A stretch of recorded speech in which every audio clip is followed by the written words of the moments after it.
What's up, guys? So in light of the corona, as well as everything else that's happening, I wanted to make a short video just to let you know what I'm thinking and what I'm doing and how I'm feeling about all this, as well as give you 3 tips that I believe are best practices for a time like now. So I know a lot of people are scared right now. A lot of people want to know what's going to happen, and a lot of people are even demanding to know what's going to happen. And I get it, you know, I see it coming out in different forms. People are even acting irrationally. People are getting angry. They're judging and criticizing others, blaming, and just really losing their minds. And honestly, that's what scares me the most. So the things that I get scared of are things like businesses closing, companies being forced to lay off employees who depend on them to make a living. I get scared for my own friends and family that I have that I'm worried about. I'm worried to lose people, and I know there's a lot of fear out there. Trust me, I feel it. So last week when Apple and Starbucks and a bunch of companies started to close, we had a mall in Salt Lake City close, I started considering options and I decided to wait it out for a few more days here in my home in Hawaii. I've been working here in Hawaii for over 12 years and I'm trying to move here and live here full time.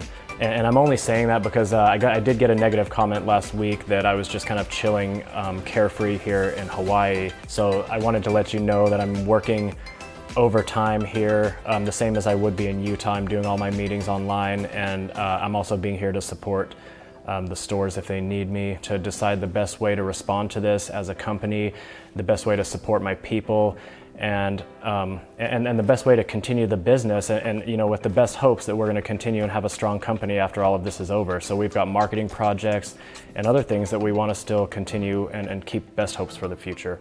I really believe we're going to know a lot more in just a few days.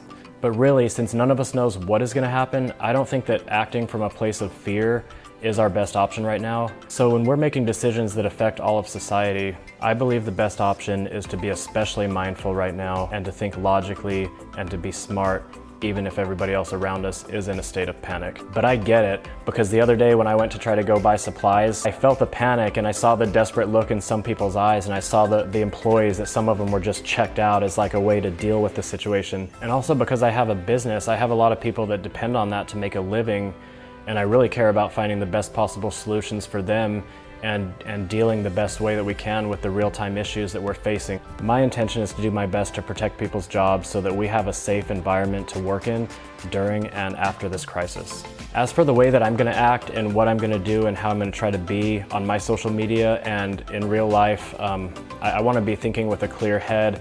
I want to use humor. Humor makes me feel good in a time like this, and it uplifts other people around me, and there's a lot of people who like it. And honestly, if you don't, you probably shouldn't be watching my channel, and you're welcome to GTFO, because like, I'm going to keep it positive on my channel. Okay, so laughter may not be the best way to deal with a pandemic, but as JP Sears said, "There's nothing funny about the coronavirus, you insensitive jerk." And there's nothing funny about your anger either. So go f yourself. Plus, isn't laughter a way to strengthen your immune system for free? I'm not a doctor here, but I've heard some things, and you know, you could, okay, so 3 best practices that you can use in a time like now.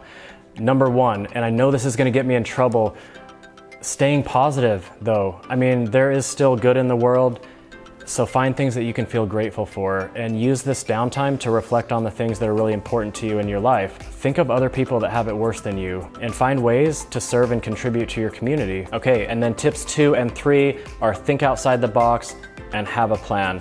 So get some supplies for at least 2 weeks. This is just smart. But besides that, like, what is your plan? I mean, you know, plan for the worst, but don't dwell on the worst thing. I mean, if you've got extra time, look, I almost bought a Nintendo the other day because I'm like, whoa, what if I get too bored? I might need video games. No way, like, there's so many better things I can do. Somebody talk some sense into me.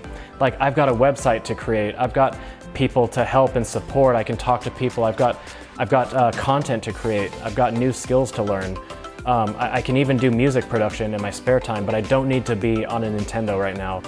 We really don't know what's going to happen in the next few days, but I do believe we're going to get through this, and I believe we're going to get through this the best by thinking rationally, reaching out to help each other, having extra understanding and showing extra kindness, and looking for ways to serve and be humble, looking for those positive things to feel grateful for, having a positive mindset. So hopefully this video helps somebody, and if nothing else, at least you know how I think and feel about the corona and what I'm doing right now. And now you have my best 3 tips for how to get through this. So stay positive, think outside the box, and have a plan.